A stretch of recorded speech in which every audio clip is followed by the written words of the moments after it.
Of course I fucked that up here. Okay, that doesn't look.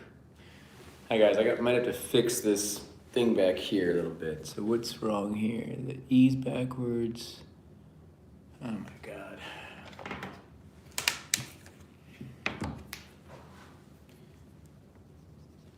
Bear with me. Everything has to be difficult with this whole mirroring thing. And the E is backwards too. So let's see if that fixed it.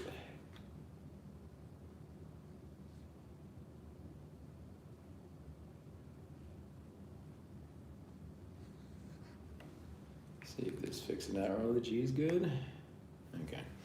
The trick is when you're writing like this, and YouTube is just so insanely, they just make it so difficult sometimes.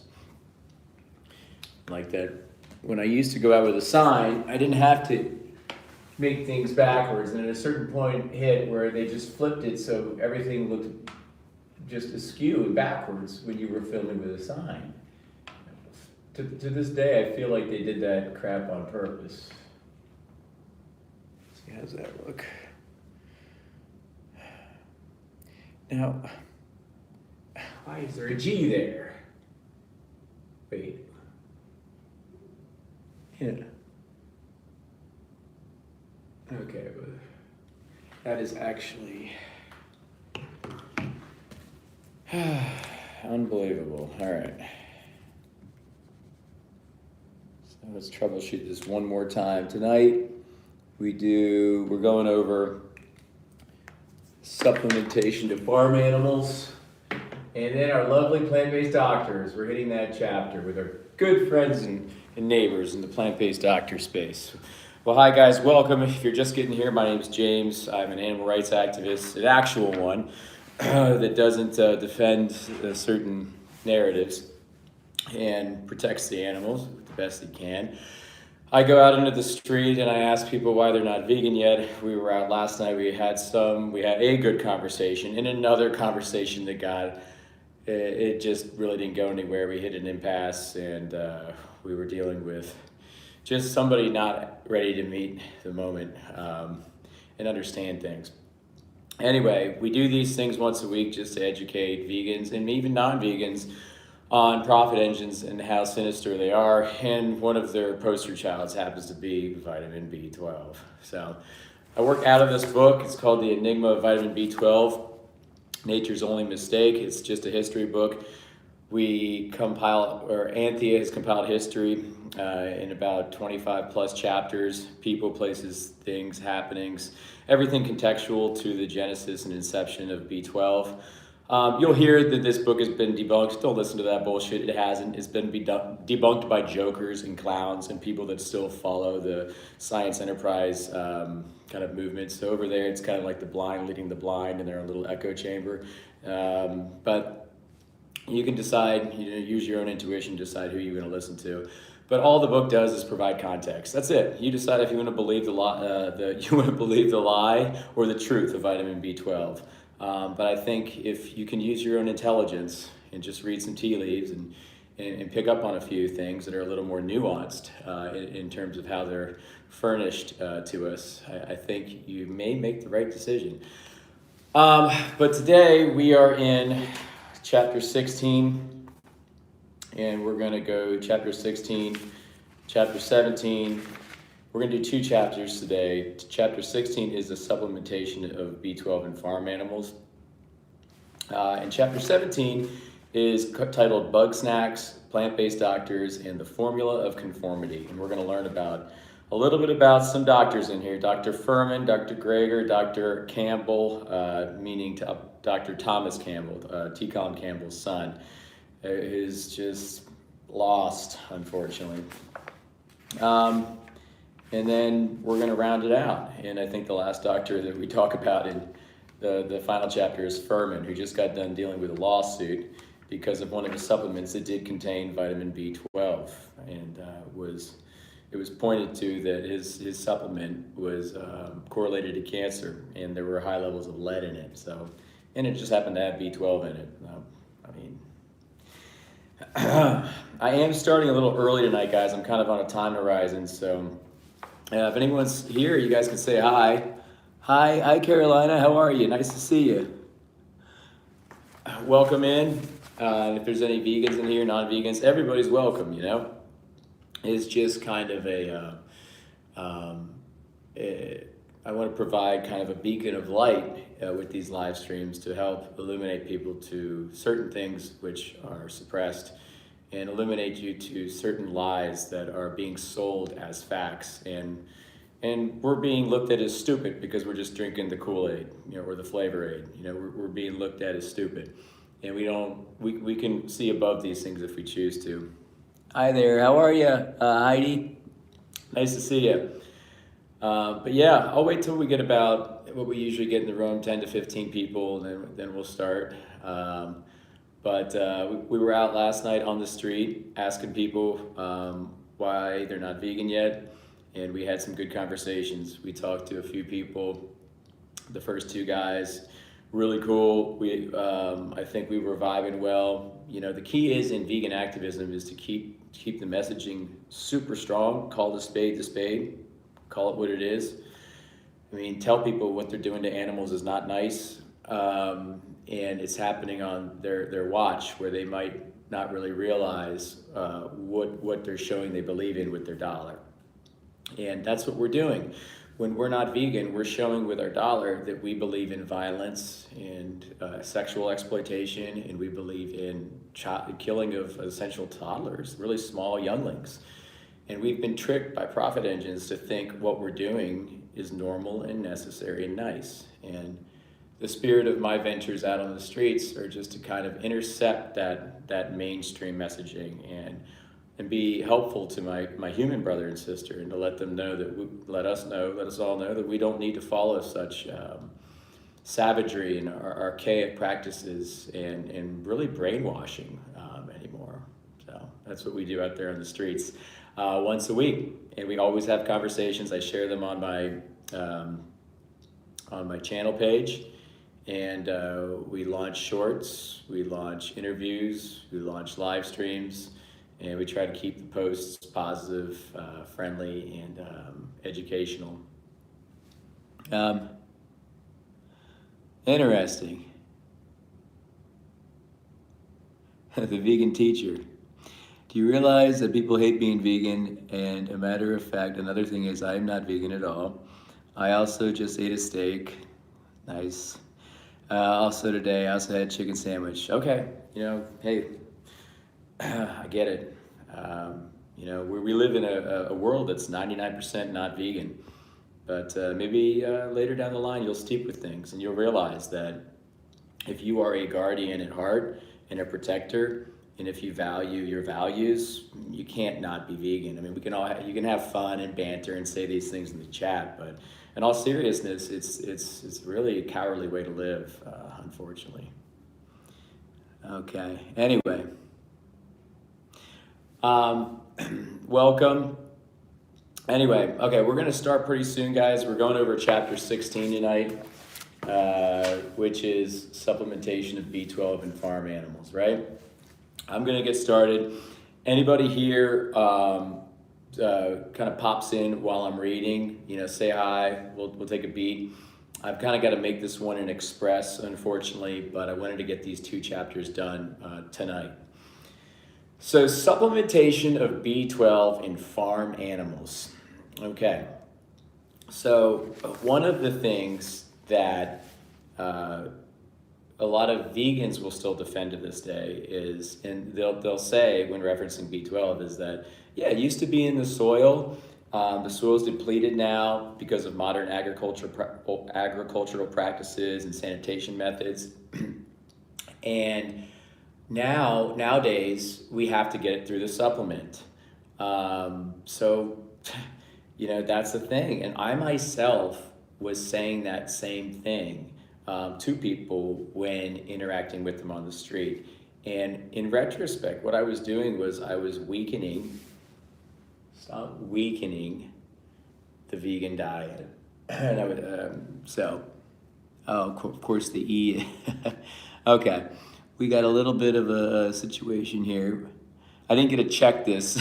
I didn't get to check this before putting it up. So bear with me. We're going to check this real time right now and fix it. Okay, vegan. So the E's backwards on diet. Bear with me, guys. I have to write backwards, so give me cut me some slack. Writing backwards isn't the easiest thing in the world. All right.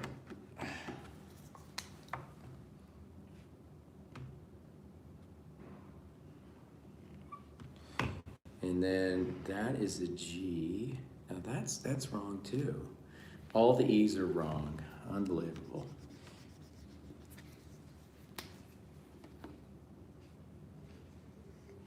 There we go. Okay, I think. Oh man, I just unbelievable. Okay. There we go. Didn't really have time to proofread it today, guys. I'm on a tight time crunch, unfortunately. But let's see how that looks. Let's put that back up there. See how that looks.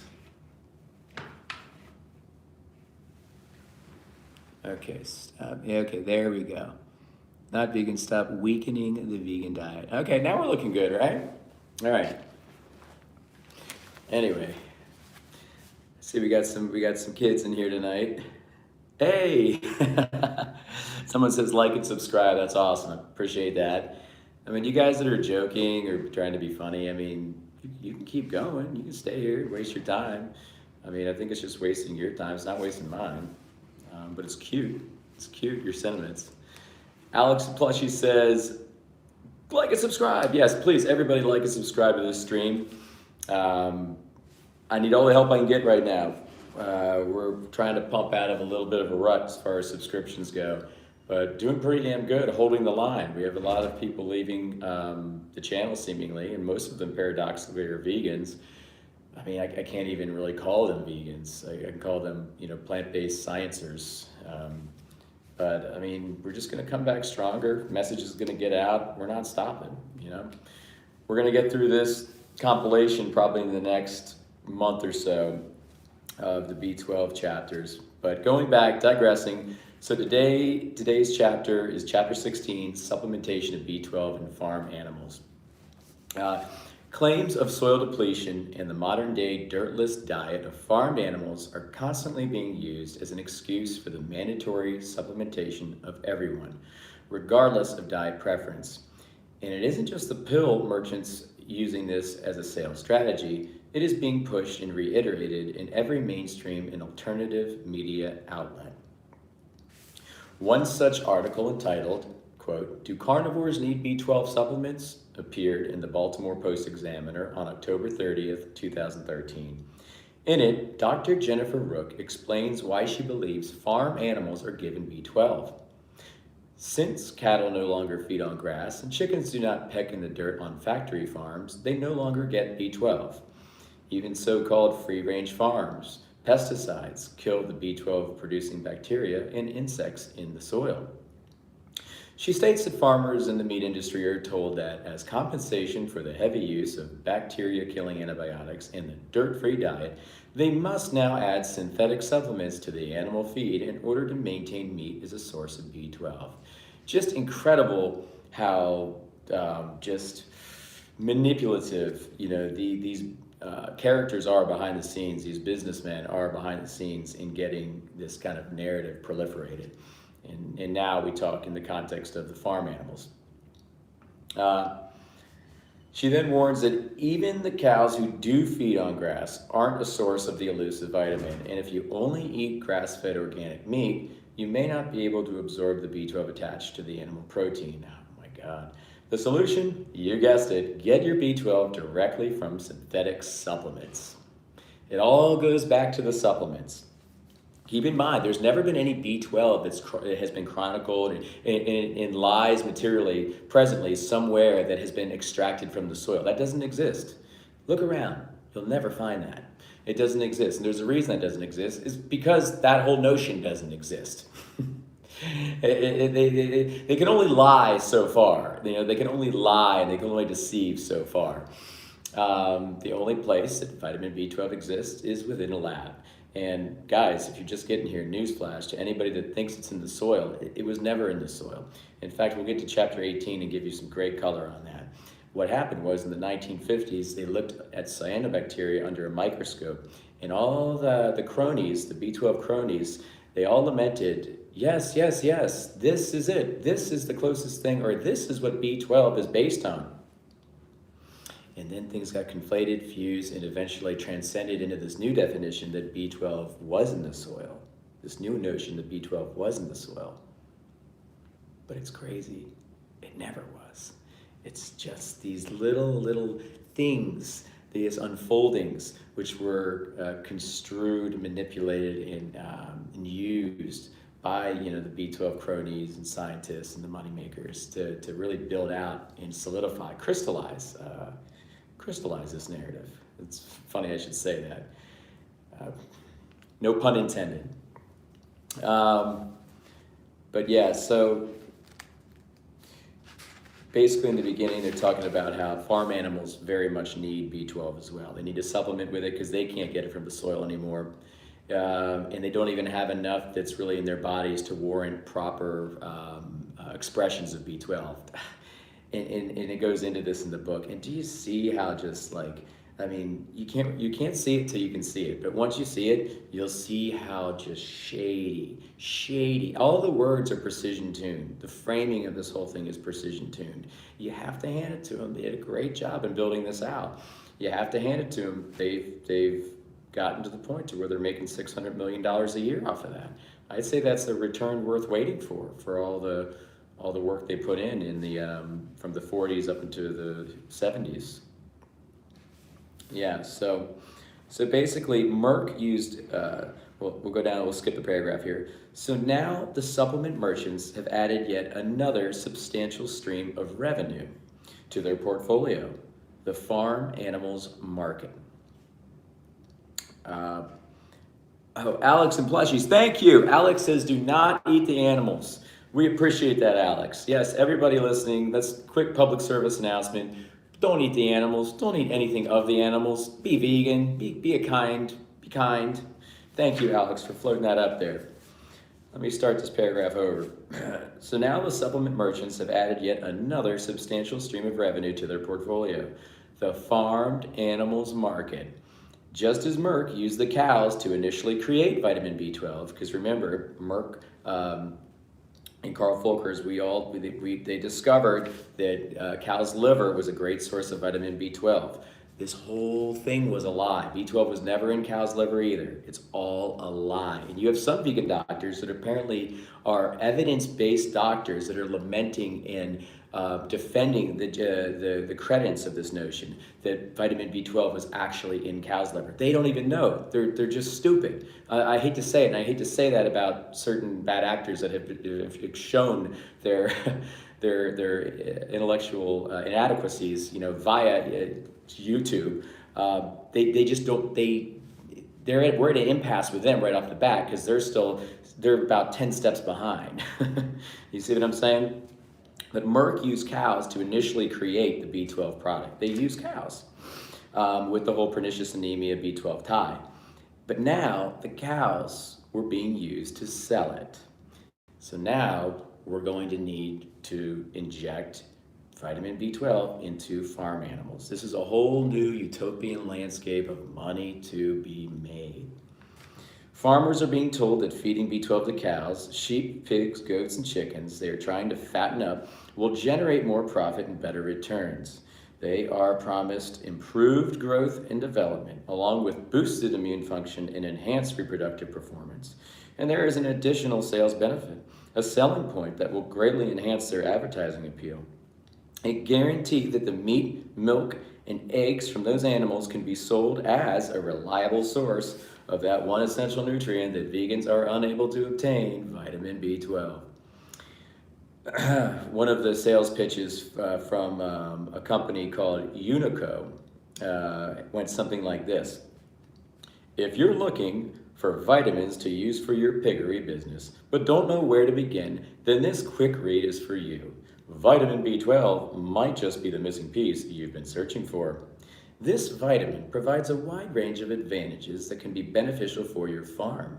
Let's explore let's explore how vitamin B12 can improve your piggery business and bring about positive changes to your pigs. Below are some key advantages you can't afford to miss. They then give quite an elaborate description of how improved growth and development can be achieved with B12. Basically, you had B12, companies, sects, spearheading these sales initiatives to farmers, saying if you put B12 in your feed, and there'll be a whole myriad of new pluses and positives that are going to come from your business. It's going to be a wellspring of profit because you're going to be able to sell it with B12 in it. They're going to be able to multiply better. They're going to be healthier. The whole gamut presents. You got to get this vitamin B12. You got to put it in your farm animals. And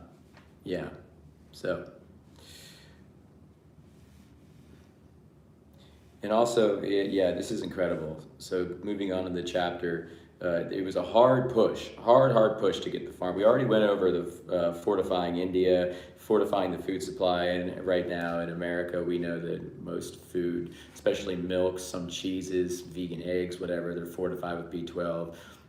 It's just ubiquitous. You want to look for those things that don't have it. Like that milk I showed you guys yesterday, get that. But don't get something that's fortified with cyanide, cobalt, and mystery bacteria. You don't want to put that into your own body or your family's body. I don't. I mean, I don't think one could blame me, right? But you have very staunch believers in science enterprise that are going to tell you to put that stuff into your body. And it's just disheartening. That's why I made that video not too long ago. I just said I'm done with the vegan movement. I'm finished with it.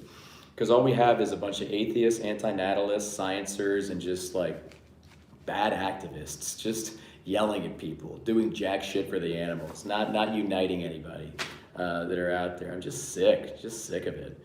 And, it just makes me angry. Just as angry as I was when I was found out I was lied to about meat and cheese and meat, milk and eggs, just as angry. And, I guess these are the fruits of the anger, me trying to educate everybody, just like I tried to educate the public on being non-vegan and what the implications of.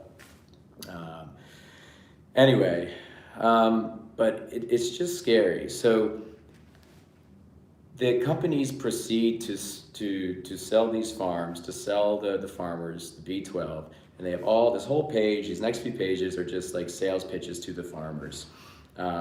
They describe how B12 fights off infections and calms inflammation. They strengthen the pig's immune cells. It helps pigs produce antibodies. These antibodies recognize and neutralize harmful germs. Oh my God, just full of shit. Keeping pigs healthier and better protected against infections. Vitamin B12 has a soothing effect on the immune system, guys. By reducing the inflammation, it helps keep the immune system balanced and preventing unnecessary swelling that can harm the pig's health. It does so many good things. It just is so good for your pigs, and up until the point to where, it's not good for them because we're going to cut their heads off, but it's going to be good for your pockets, and you're going to be sold on this whole vitamin B12 thing. These vitamin B12 vendors do not legally have to prove any of these claims. This is something important to understand. So all the claims that these B12 vendors are pitching to the farmers, they don't have to prove anything. They're not legally mandated to prove any of them. So that's something to keep in mind too. And then she goes on, but do any of them hold any merit? Or are they all just empty promises designed to sell supplements? I'd go with the latter. Hi Shadow, how you doing? Shadow asks, is bodybuilding vegan? Provided it's not where you're loading supplements into your body and supporting systems of pharma and vitamin supplement companies, I would call it pretty vegan. I think if you eat from the earth, you lift heavy weights, you eat protein after you're done, big meal, actual food, plants, and you could even track your metrics, your how much pounds of muscle you've gained, your body fat percentage. I'd say that kind of bodybuilding is vegan, but bodybuilding where you're putting supplements into your body and shoring up underlying systems of vivisection and these pharma vitamin companies, that's not vegan at all. That's something else. That's something completely different. But yeah, Shadow, if done in the right way, I'd say bodybuilding is vegan. It all depends, and it seems that bodybuilding has been captured by very non-vegan means. You know, you have to be taking steroids, you have to be doing supplements, you have to be oiling yourself up being on stage, you have to be lifting insane amounts of weight. It could fit a definition of a more ethical based term, or ethical based handling, in my humble opinion. But great question, and nice to see you here. So basically, the chapter rounds out. It's kind of a short chapter, and it just further details how the virus, this whole festering of B12 proliferates, you know, into the food supply. It's gotten into the vegan stream where the vegans have been told they need to get it or they're going to get 100 different symptoms. It's into the farm animals, so they're looking to any frontier they can to monetize further and to lock in the gains further. And that's what you're defending, vegans, by the way. When you're defending this vitamin B12, you're doing that. You're defending capitalism, essentially. You're throwing the animals under the bus, and you're doing really bad things for your body, really unhealthy, terrible things, putting cyanide in your body. Ooh, shame on you. All right, so chapter 17 is called Bug Snacks and Plant-Based Doctors, Formula of Conformity. So we're going to get into some plant-based doctors here.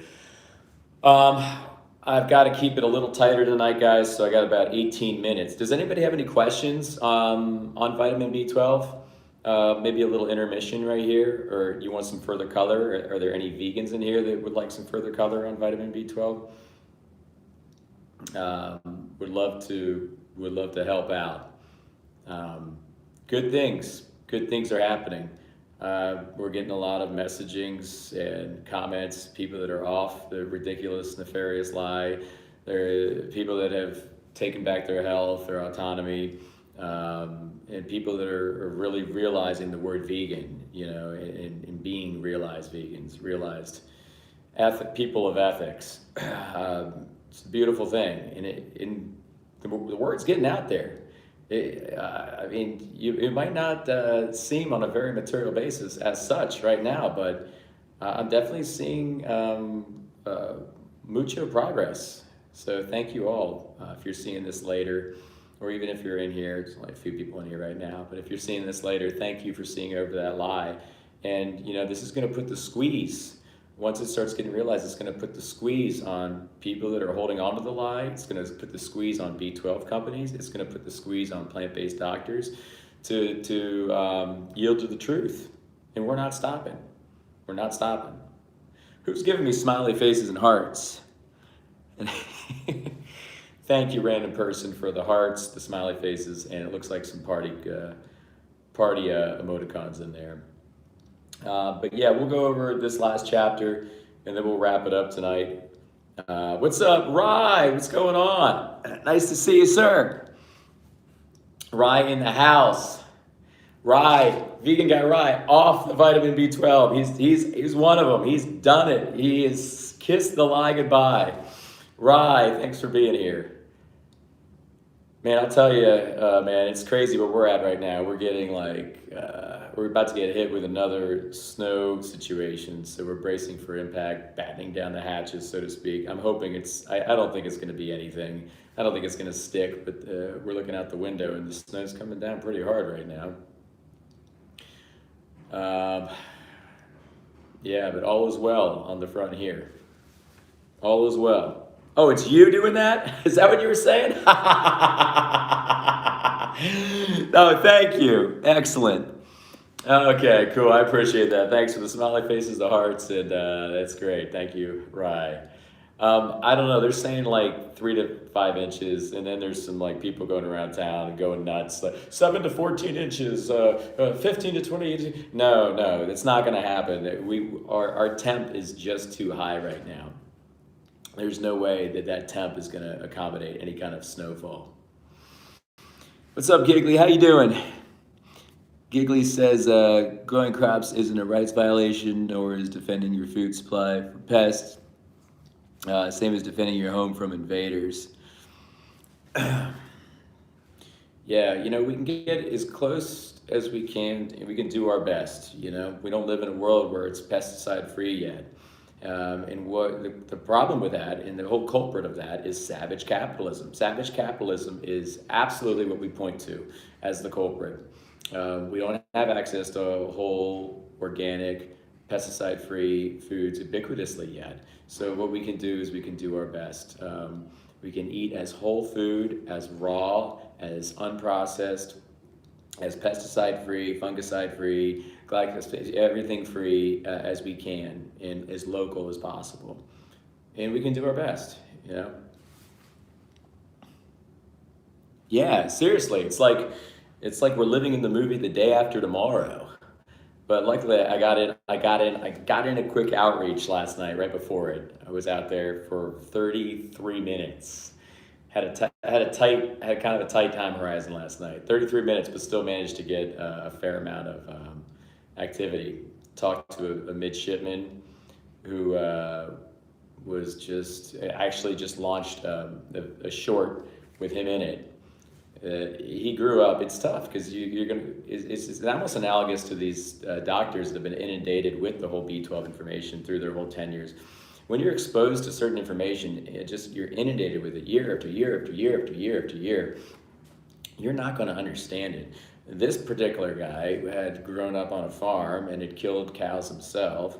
He had killed pigs and chickens, and he really couldn't see where I was coming from, and he was combative.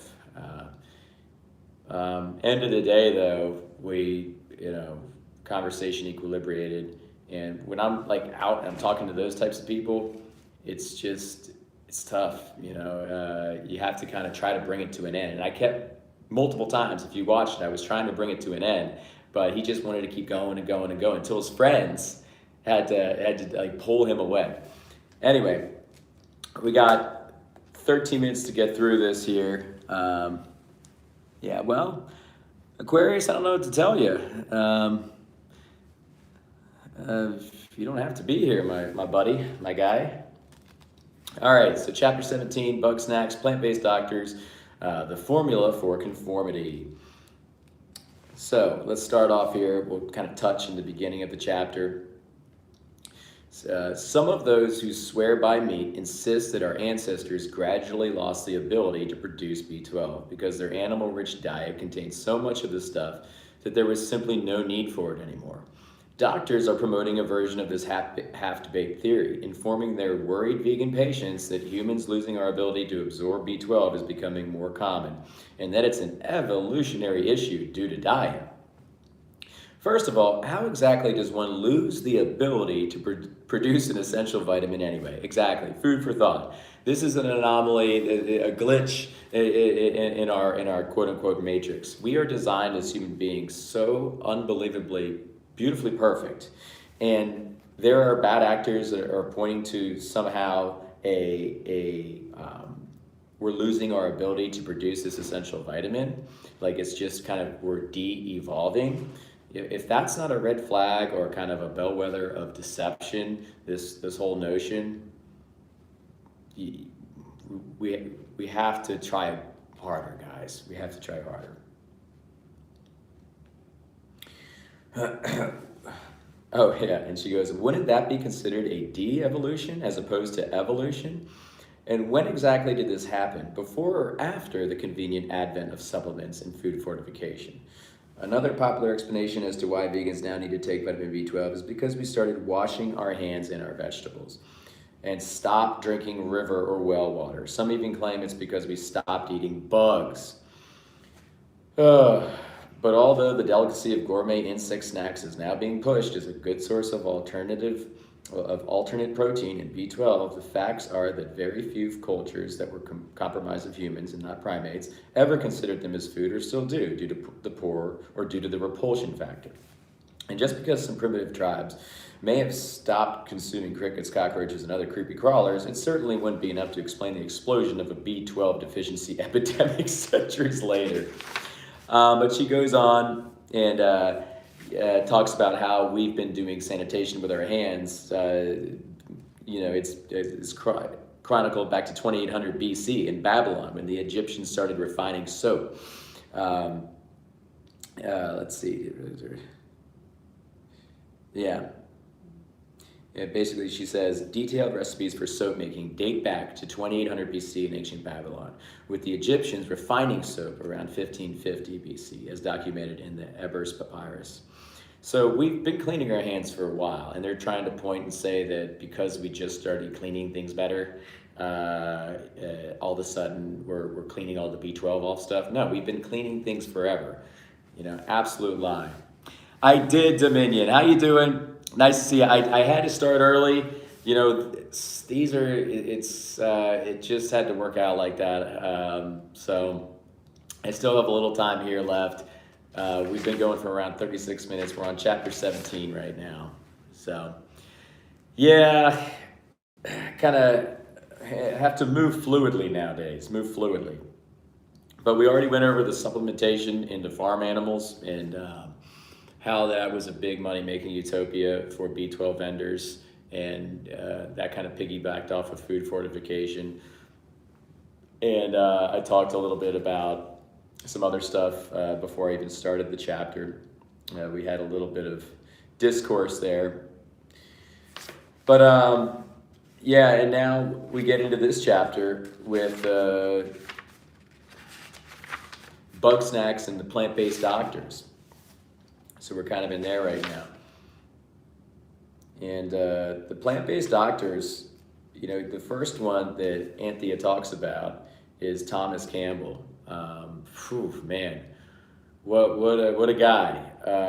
Let's read a little bit about him. Let's see, where did we start here? Okay. Now, if anybody has heard of the China study, I read it a long time ago.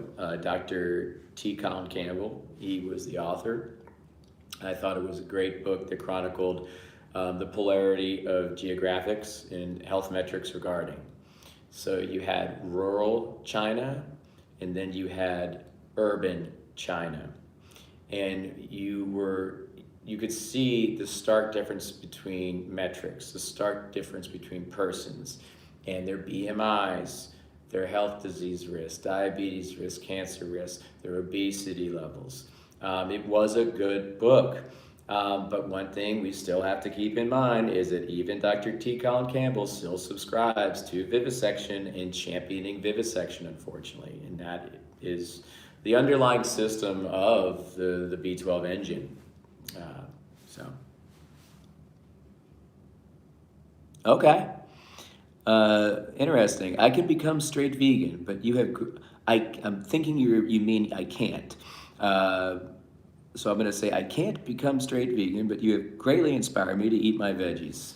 Well, you can do it. You can be vegan. It's really the easiest thing in the world. Check out some more stuff on my channel. But yeah, the book, the China study, was fantastic. But his son is also an author, and his son wrote a book. It was kind of like a follow-up, I think, to the China study. And his name is Dr. Thomas Campbell. Oh, he co-authored. I wasn't even aware of this. He co-authored the China study as well. Wow. So, and this guy, he laments that we were never meant to be vegans at all. That we were meant to eat some meat. We were meant to have vitamin B12. So right off the bat, Mr. Thomas Campbell, you have been flagged for shadiness, sir. Or we'll just say maybe flagged for naivety. Maybe flagged for being completely absorbed into an academia and science enterprise-based system. Where it's really hard to see over that ledge when you're so inundated familially, academically, business-wise, along those lines. So, page 166, we start talking about Dr. Thomas Campbell. So we have Dr. Thomas Campbell, who co-authored the China study, along with his father, Dr. T. Colin Campbell.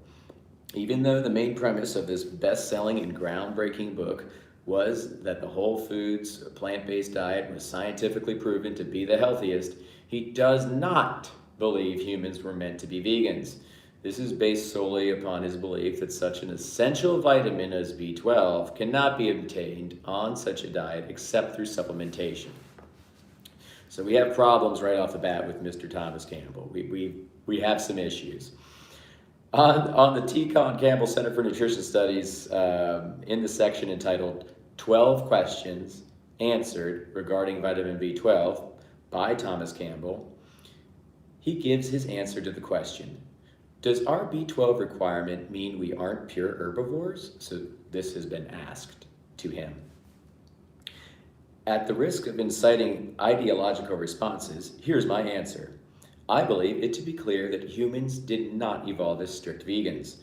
From what we currently know, I believe our requirement for B12 supports this point of view. Now this is very, very shady framing. Let's look at this, let's break this sentence down a little bit.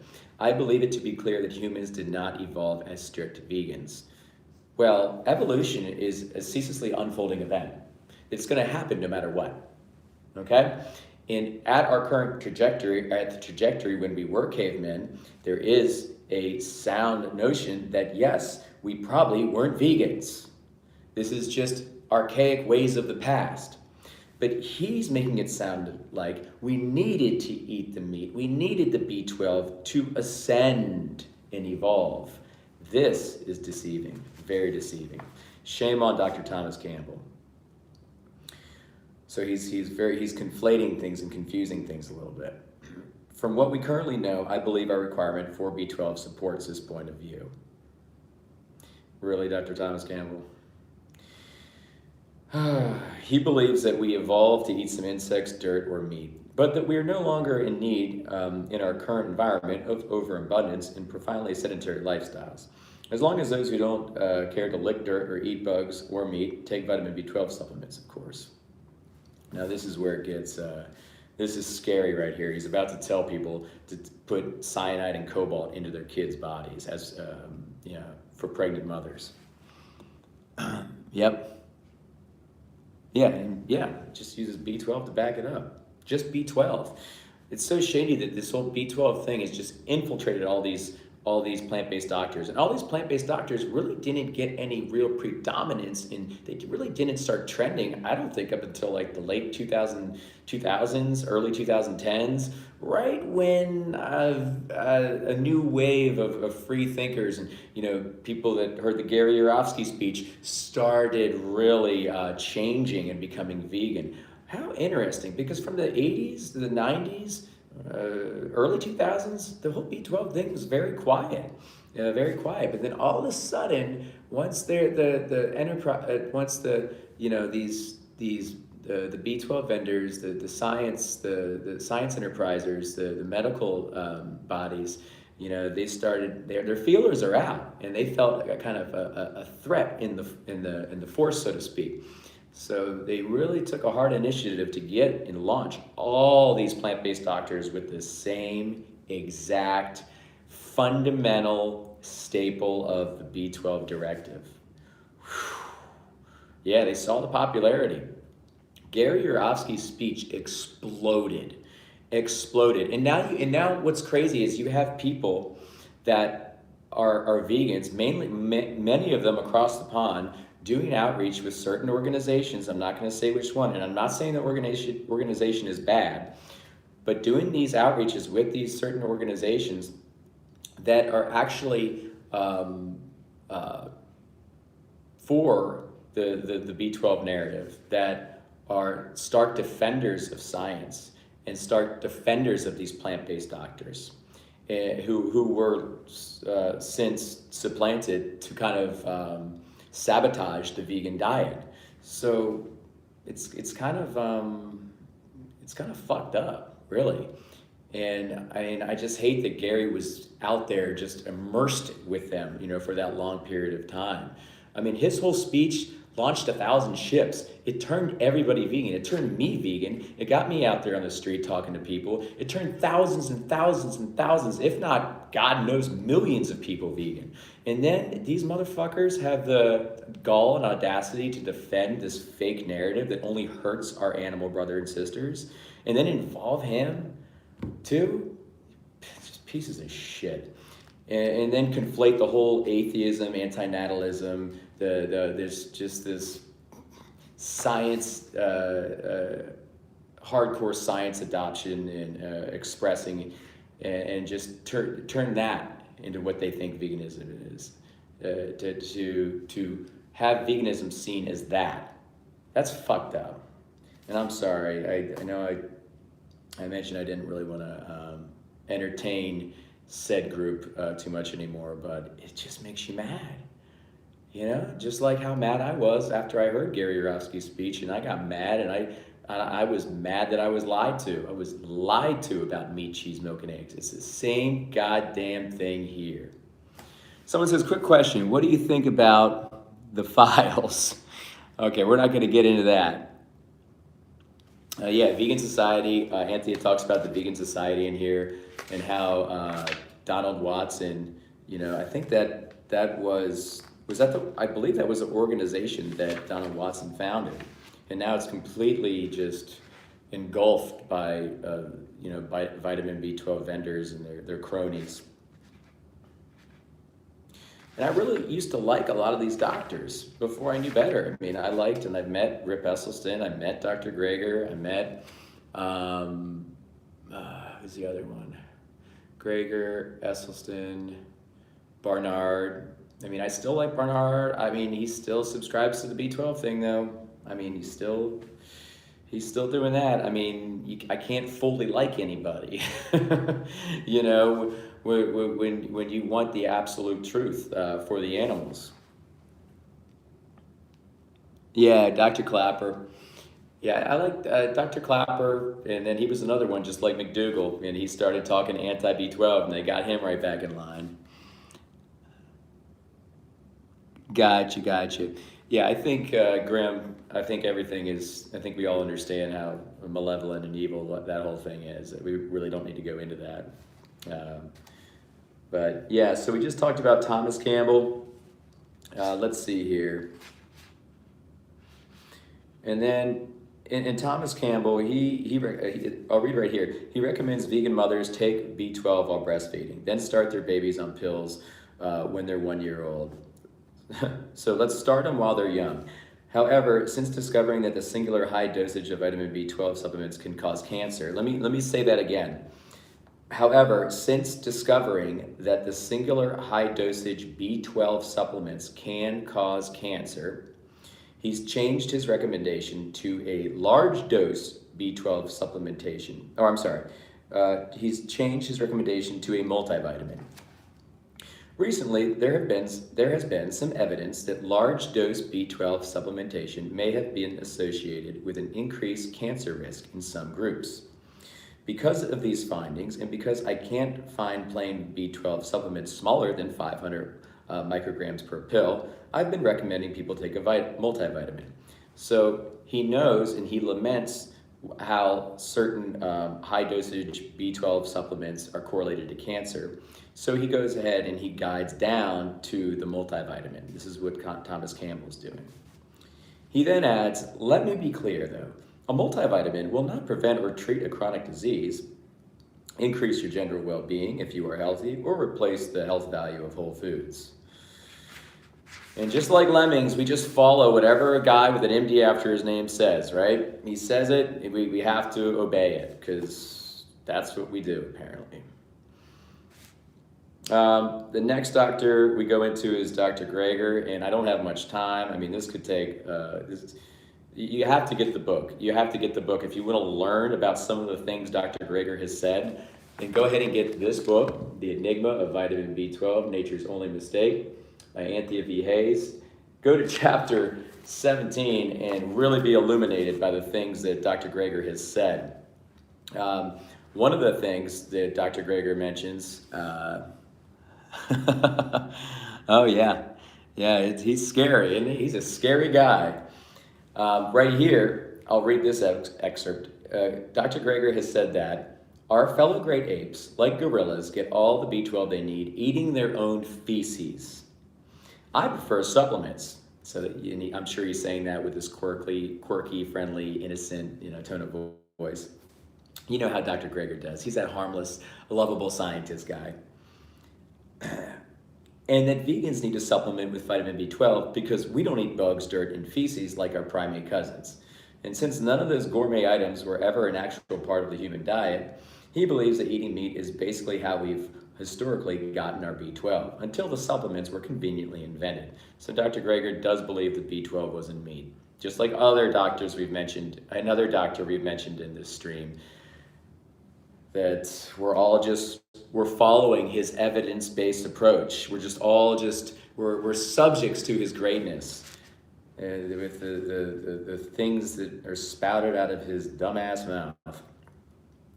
In his 1.5 hour long webinar entitled Dr. Greger's Latest B12 Recommendation, he relates an anecdotal story from 1853 of a man who wound up bedridden and covered in bed sores, all due to having him being a vegetarian for 5 years and not having access to B12. So Greger fearmongers. He scaremongers people. He is he has been hired, obviously, to keep propagating, perpetuating this whole $600 million a year endeavor. This is not speculation at this point. This is very obvious. But you'll learn a lot more about him as the chapter goes on. He continues to just dig his hole deeper, no pun intended, with this whole feces thing.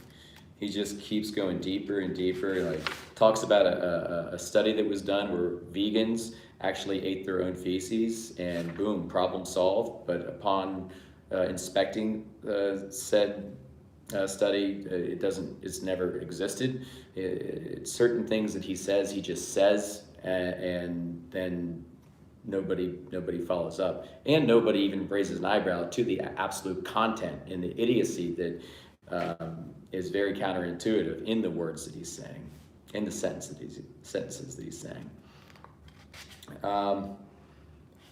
But yeah, it's funny. I saw him having a sweatshirt not too long ago that said "vegan superhero" on it. His Dr. Greger's sweatshirt said "vegan superhero" on it. How much farther from the truth could that be? This man is not a vegan superhero. This man is a plant-based B12 pushing doctor. That's what he is. He's not saving any animals, but he's definitely hurting them. And he's taking all these people down with him that just follow at the grandness of that giant MD after his name, and his quirky, innocent little, "Oh, I'm Dr. Greger, I'm so lovable," type of essence he puts out. Yeah, it's absolutely insane. Anyway, but yeah, we go on. We're going to talk about Furman towards the end. If you guys want to know about Furman, he reached a settlement not too long ago because two of his supplements, and he's a plant-based doctor, Dr. Joel Furman. He's in seminars, workshops, and books. He pushes B12 just like all the other plant-based doctors.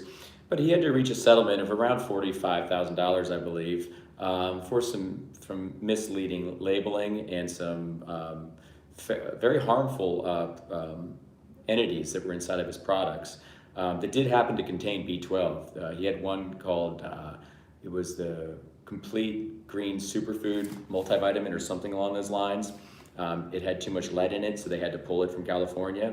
It just so happens to be that there was B12 in that too, but they made sure. I mean, the B12 guys are pretty careful. They don't want that B12 associated with that, so I'm sure they did their due diligence and mitigated that sitch. But he got in big trouble for selling those supplements. And there's most likely going to be more just problems to come. You can't keep lie down. Truth always wins. Yeah, cancer-causing ingredients in the B12. Absolutely. Even Dr. Thomas Campbell himself mentioned that. He even conceded that. Incredible. Upon rereading this chapter, that was interesting. And then we talk about Jack Norris, who's a real piece of work that is all about the money as well. And how him and Greg are colleagues, and they get together to do B12 superhero stuff. Oh, it's crazy, it's crazy. But I do have to wrap it up tonight. Today we just kind of went over chapter 16, farm animal supplementation, chapter 17, talking and just trying to give you guys an idea about how shady the plant-based doctors are. And how the underlying constant of all of them is this B12 pushing, and how you cannot listen to them, abide by what they're saying. You cannot take guidance from someone. If you are someone that is in touch with your intuition and holds truth to a higher level, you can't listen to them because they break all the rules when it comes to truth. And it's unfortunate because they could have a lot to put forth for the animals, but they refuse to do so, unfortunately. So, yeah, they're all buddies and they wear capes. They're all the villains. They're all the villains. More like vegan villain. That's what it should have said. But not in the terms of he's vegan, in the terms of like he's like a villain to vegans. You know what I mean? Yeah. The book uncovers it so well, and this is really, as I'm reading it through again, this is like my third time reading through it effectively because I read it twice. I can tell you guys that you have to read it at least twice. It's almost like I had to hear Gary Yourofsky's speech twice to really get it. The first time I really didn't get it. And there was a lot of misunderstandings I had after reading the book for the first time. But after reading it for the second time, it cleared it up. And now I'm reading it for the third time, and everything is crystal clear. And all the book is history, people, places, happenings, compiled in a very nice, neat package for you to just read, use your own intuition and intelligence to decide what is real and what is a lie. That's all it is. And it's very entertaining. You got to read it because Auntie is a great author. Writes with just a vivacity, an energy, and very humorous as well. So, yeah, and don't listen to anybody that says they debunked the book. People are putting the book into ChatGPT. Well, if you do that, keep in mind ChatGPT is owned by a huge profile of investors. I mean, come on, are we that stupid? We're going to put something into ChatGPT and look for truth. We're going to put something into any AI generator and look for truth. Are we that stupid? Let's use our brains. You'll see people that have apparently debunked it, but they haven't. These people, they can't see over the live science enterprise. So how do you expect an echo chamber with all this blind leading the blind inside to actually tell you something that is any true essence? Because that's what it is. These B12 sciencers, these plant-based sciencers, they're in their own little echo chamber. And it's all the blind leading the blind. And who's the big idol that's right in the center? Just a man in a white coat. You just got to be a man in a white coat. They'll worship you. Don't worry. Whatever you're doing, doesn't matter if you're vegan or non-vegan. Doesn't matter if you got bodies in the basement. They're going to worship you because you got a white coat on. So that's what they do. Yeah. Yep. All right, guys. I got to go. I'll see you guys next week. We covered 2 chapters today. Thanks for being here. I'm sure I'll make some content out of this and float it into the YouTubeosphere this week. And yeah, let's keep being vegan. Let's keep spreading the truth, and keep living our truths, realizing these truths. All right, everybody. Thanks for listening, and we'll see you next time. I guess I'll be live most likely, depending on the weather, next Saturday. And yeah, with audio and everything intact, and hopefully for a longer period of time. I thought the 2 interviews were pretty good last night. Not the latter one with the dude. It was absolute, nothing was going to happen there. He wasn't going to be convinced at all. When you grow up shooting cattle and doing just evil things, I mean, I could even see it in the poor guy's eyes. Like, it's just a certain, like, he's not there. He's not understanding and listening to anything I'm saying. It's all just reflexive opposition. So we kind of, I did my due diligence to kind of see him on, but he really wanted to keep going. But the first 2 guys I thought were really cool, and I made sure to give them cards. And yeah, I'm pulling for those guys. I think they were very receptive and really had the heart to listen and to receive the information, which was cool. Yeah, let's say it. He was kind of psychopathic. He was a bit of a psycho. All right, everybody. I'll see you guys next time. Okay. Bye, Dominion. Bye, Rye, if you're still here. Bye, friends from earlier. Everybody have a good week. Okay. Good luck with the elements. All right. Bye, guys.